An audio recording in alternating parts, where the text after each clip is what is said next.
Chapter 9, The Civil War, 1861 to 1865.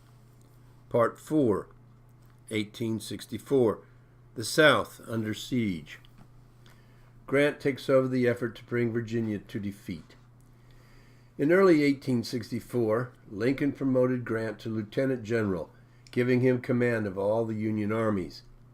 Grant turned his armies, the armies of the Tennessee and the Cumberland now combined, over to General Sherman, and headed to Washington to take command of the entire war effort. His plan was to have Sherman march south into Georgia from his position at Chattanooga in order to take the vital Confederate heartland at Atlanta. At the same time, Meade's Army of the Potomac would attack Lee's Army of Northern Virginia, with Grant in camp with Meade from the north, and General Benjamin Butler would attack Richmond coming up from the south along the James River, similar to McClellan's Peninsula Campaign 2 years earlier. It would be total war, designed to crush the South's economic and emotional as well as military capacity to wage war.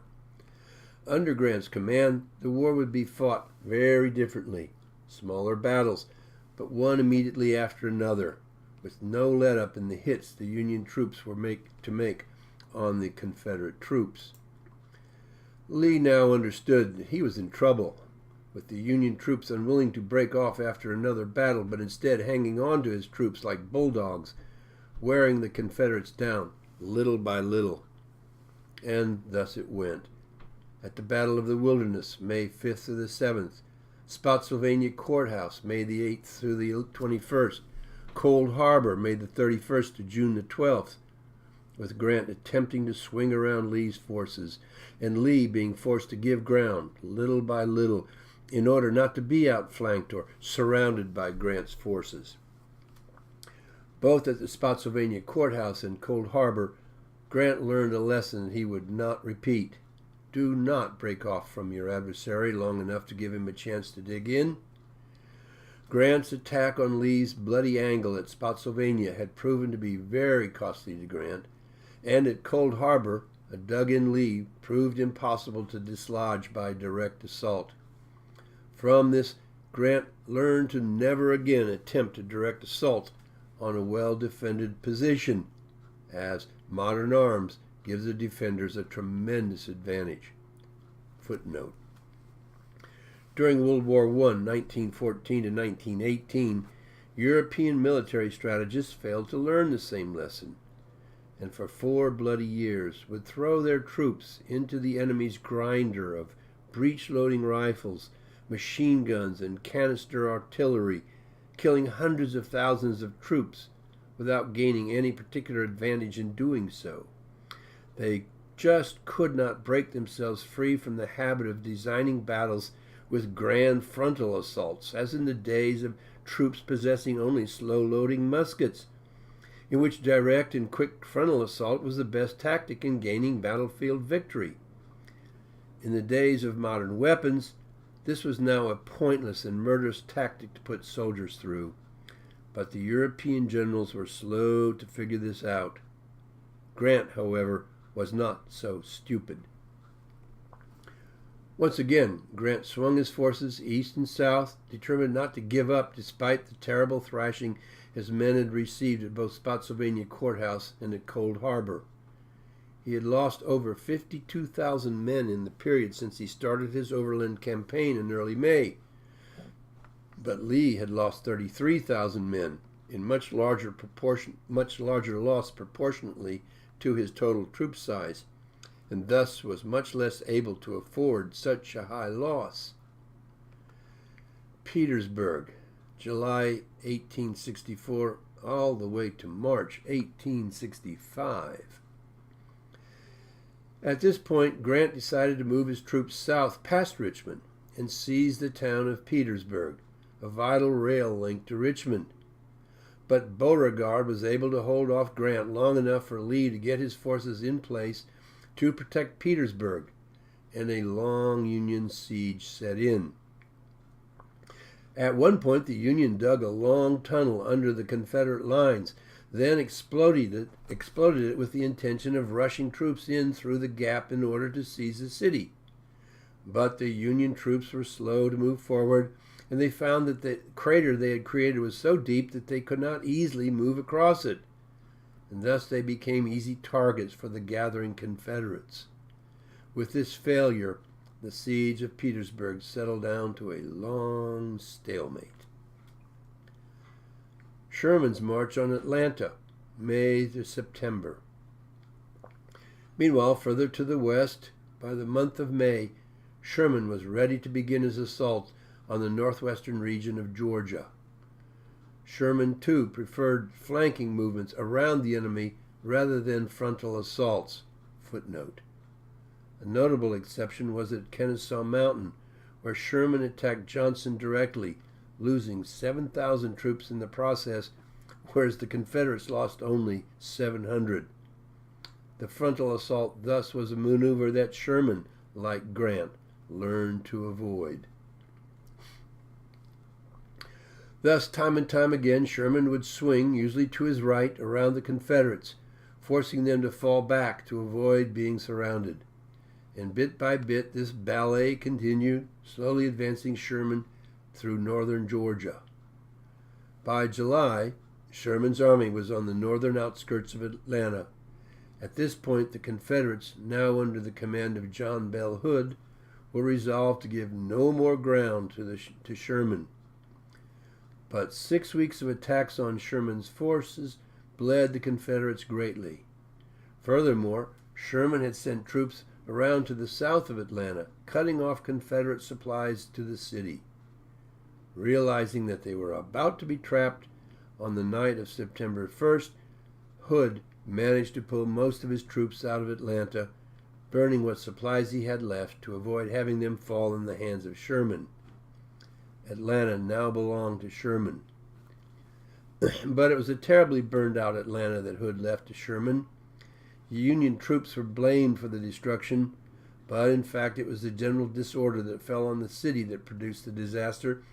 The fire started by the retreating Confederate troops simply raging out of control, no one really in a position to systematically put out these fires. It was a demoralizing hit on the Southern spirit, but that too ultimately served Sherman's purposes quite well. For after all, this was what war was all about, to fight until such a time as your enemy has lost all desire to continue. As Sherman himself said, war is hell. The Battle of Mobile Bay, August the 5th through the 23rd. Meanwhile, the North learned of another major victory against the South. Mobile, at the southern tip of Alabama on the Gulf Coast, was the last Confederate port east of the Mississippi still open to the Confederates. Footnote. Despite Union efforts to blockade the bay, blockade running was still taking place out of Mobile. Rear Admiral David Farragut was commanded to seize Mobile. Mobile was protected by 3 forts at the mouth of its huge bay and a number of Confederate ships in the bay itself, plus an array of floating mines, called torpedoes at the time, and the ironclad ram CSS Tennessee.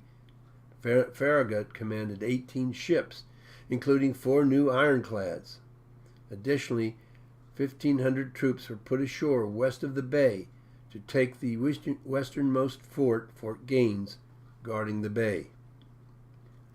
On the day of the battle, Farragut pushed his men to ignore the torpedoes. Footnote.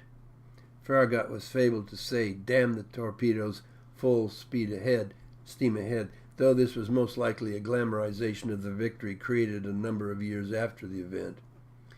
He pushed them to get past the forts as quickly as possible. Then the 4 Union ironclads took on the Tennessee, whose pounding finally brought the ruined ironclad to surrender. With that, the Confederate fleet was virtually defenseless against the Union fleet in its bay.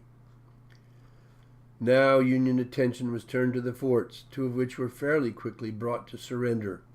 The 3rd, Fort Morgan, would hold out for 2 more weeks before it too surrendered. The Shenandoah Valley campaign. August to October. Lee hoped to draw off Grant by sending, mid-June, Confederate cavalry under General Jubal Early to relieve the Confederate troops located to the west in Virginia, in the Shenandoah Valley, a region of highly productive farms, suffering greatly from Union attacks there. Early was able to drive back these Union forces and then continue up the valley until he crossed into Pennsylvania. Then he turned, mid-July, southeast towards Washington, attacking one of the city's defending forts in the northwest. At this point, Grant dispatched his own cavalry commander, Philip Sheridan, to the upper Shenandoah region to draw Early into battle. As Sheridan marched to meet Early, he destroyed as he went, attempting to collapse the economy of this region, which provided much of the food needed by the Confederacy. In mid-September, the two armies met in two battles, with Early taking a beating from Sheridan in both. Then at Cedar Creek, October 19th, Early nearly delivered a crushing blow to Sheridan, though Sheridan was able to rally his troops later in the day and completely reverse the situation.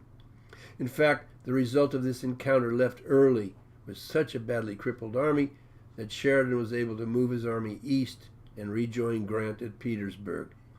The Shenandoah would no longer concern the North, having been fully neutralized by Sheridan's actions. The election of 1864. Things had looked quite negative for Lincoln in the early months of 1864 as both the Republicans and Democrats made preparations to choose candidates for the presidency. No president had been re-elected since Jackson's re-election in 1832. Nonetheless, Lincoln was able to receive the nomination of his Republican Party, with Andrew Johnson, a Southerner loyal to the Union and military governor of Tennessee, named as his running mate. On two key points, the party's platform was quite clear: unconditional surrender of the Confederacy and a constitutional amendment abolishing slavery everywhere within the U.S. The opposing Democratic Party was split between war Democrats and peace Democrats, the former continuing to support the war as it stood, the latter demanding a negotiated peace. The party finally created a compromise by nominating the popular General McClellan as a war Democrat for president, and anti-war Congressman George Pendleton as their candidate for vice president. But the balanced ticket only confused Americans as to what exactly the Democratic Party's intentions were if McClellan-Pendleton combination were elected to office. In any case, by November's elections, things had turned very favorably for the North. Lee was clearly on the defensive deep in Virginia. Mobile had been captured. Sherman had conquered Atlanta, and the Shenandoah Valley had been neutralized. The North seemed clearly to be winning the war, and thus Northern voters were now swinging strongly behind their president. Thus, in the elections, Lincoln won the popular poll by over 400,000 votes, and the Electoral College tallied 212 votes for Lincoln and only 21 for McClellan. Footnote: of course, the 11 Southern or Confederate states still in rebellion did not participate in the election. Americans clearly wanted Lincoln returned to office for 4 more years. Hood attempts to cut off Sherman's line of supplies. Confederate General Hood swung from Alabama north into Tennessee in an attempt to draw Sherman back away from Atlanta. But Sherman had other plans and instead sent Thomas north with some of Sherman's troops to take a stand against Hood at Nashville. Hood's attempt to cut off Thomas's movement failed. He suffered severe casualties at Spring Hill and Franklin, Tennessee in late November, and was completely humiliated 2 weeks later at Nashville, when a massive attack by Thomas drove him and what was left of his army back into Mississippi. No further attempts against the Union armies would be coming from that direction. Sherman's march to the sea, November 15th through December 21st. The next move was designed by both Grant and Sherman with the dual purpose to cut a wide swath of morale-crushing destruction through the heartland of Georgia, one that reached from Atlanta all the way to the Atlantic port of Savannah, and then turn north in order to put such pressure on Lee and Virginia that this would allow Grant to finally break the stalemate at Petersburg.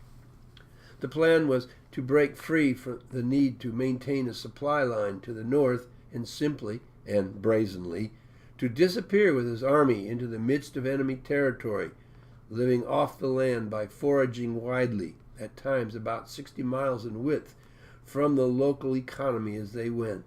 And they were to destroy local infrastructure, bridges, rail lines, telephone lines, mills, barns, in areas where they ran into resistance.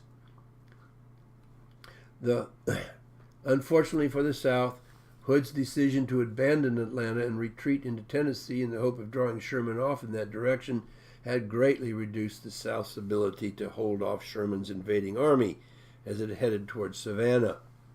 Sherman, in the meantime, had succeeded in keeping the South confused as to his ultimate destination.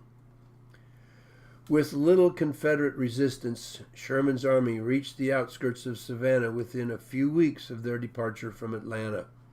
There he linked up with Union Admiral Dahlgren's fleet, and the two Union forces began to bomb Savannah from both land and sea. Sensing the trap, the Confederate forces defending the city escaped by the one route still open.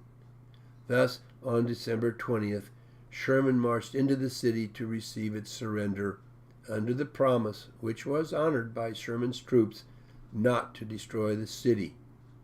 Sherman was pleased to present to Savannah to Lincoln as a Christmas present.